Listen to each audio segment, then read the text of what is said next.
The request came to me on a night I almost didn't check my messages.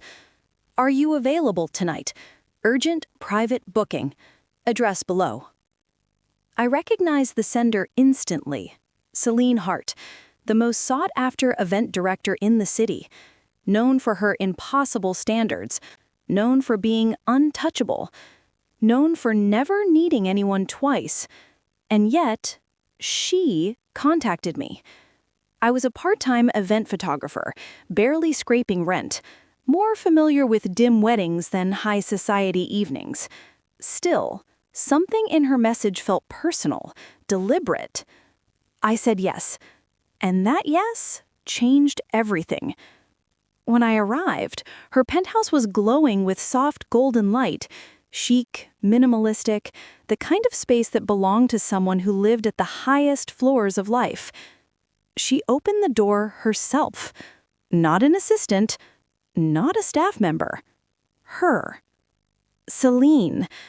Tall, elegant, black silk blouse, a face you don't forget. Sharp cheekbones softened by eyes that carried their own private storms. She regarded me like I was both familiar and unexpected. "You came," she said. Her voice was low, tired, but relieved. "You hired me," I replied. "Yes," she murmured, "for one night." She stepped aside to let me in. My heartbeat felt louder than my footsteps. Inside, candles flickered. A single glass of wine sat half-finished. Papers lay scattered across the marble table. Event plans, sketches, and swatches. It wasn't a party. It wasn't even work. It was her. Just her.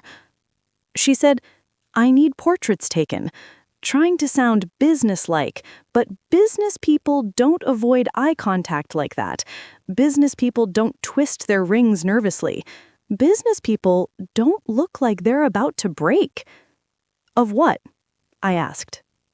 She hesitated, looked at the floor, then, "Of me."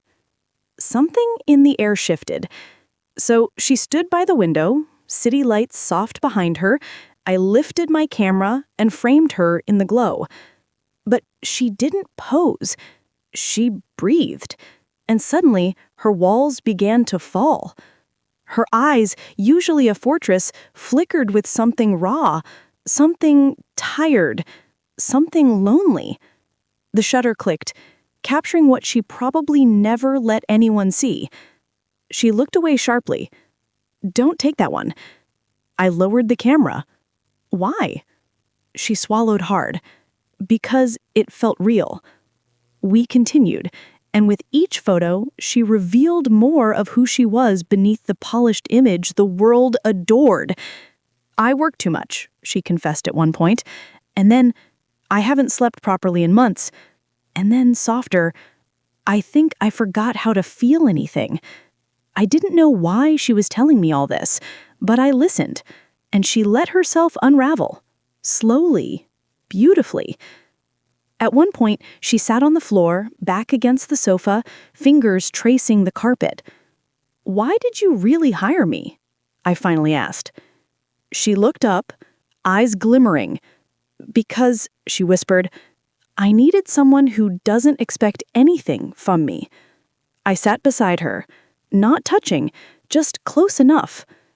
"You're allowed to rest, you know," I murmured. She laughed, a soft breaking sound. I don't know how. Our shoulders brushed. We both froze. Her breathing quickened, so did mine. "This can't happen," she whispered, but her eyes lingered on my lips with a trembling hesitation she couldn't hide.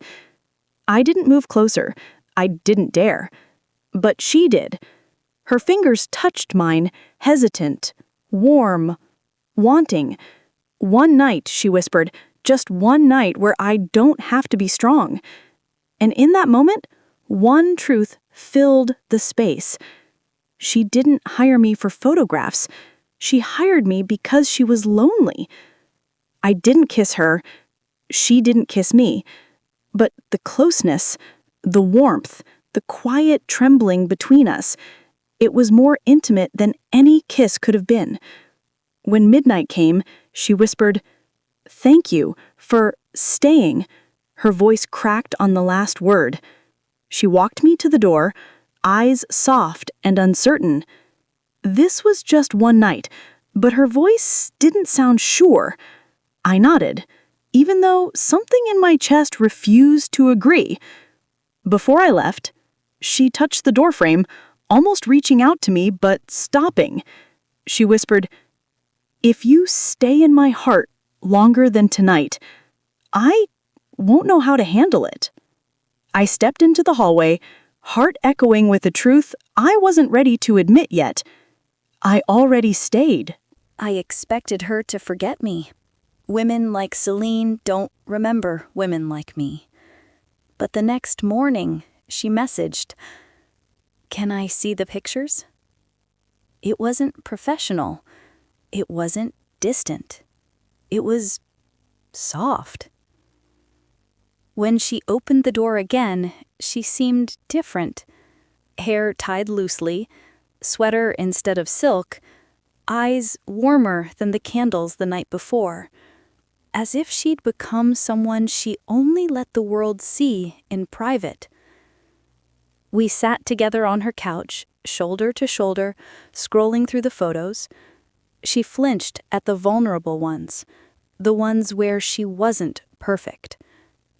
"These," she whispered, "are the most honest pictures of me anyone has ever taken." And then she looked at me. Really looked.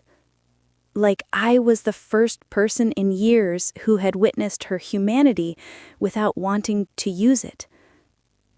"Why didn't you ask me for anything?" she asked. "What do you mean?" "Everyone wants something from me. A contract, a position, free publicity, a favor." Her throat tightened. "But you didn't ask for anything." "Because I didn't come for that." "Then why did you come?" she whispered. I hesitated, then told her the truth. "Because you looked like you needed someone to see you." Her breath caught. And then she broke. Not loudly, not dramatically, but in the quiet way someone cries after holding the weight of a world alone for too long.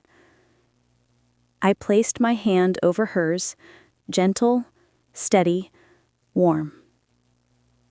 She didn't pull away. In fact, she leaned into me, her head against my shoulder, as if she had been waiting for a safe place to collapse. "Why are you so kind to me?" she whispered. "Because you deserve kindness." "No," she said, tears slipping. "No one sees me that way." "I do." She lifted her head slowly.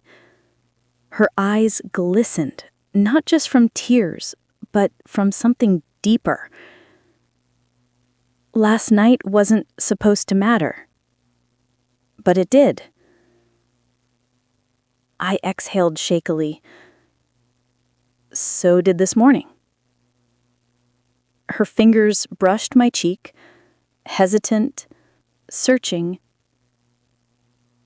"I shouldn't want this," she murmured. "But I do." This time, I didn't hold back. I leaned in, slowly, giving her every chance to stop me. She didn't. Her lips met mine, in a kiss that felt like a confession, soft, trembling, full of longing and fear and hope intertwined. A kiss that tasted like a woman who had forgotten how to be held. A kiss that meant more than either of us were ready for. We broke apart, breathlessly.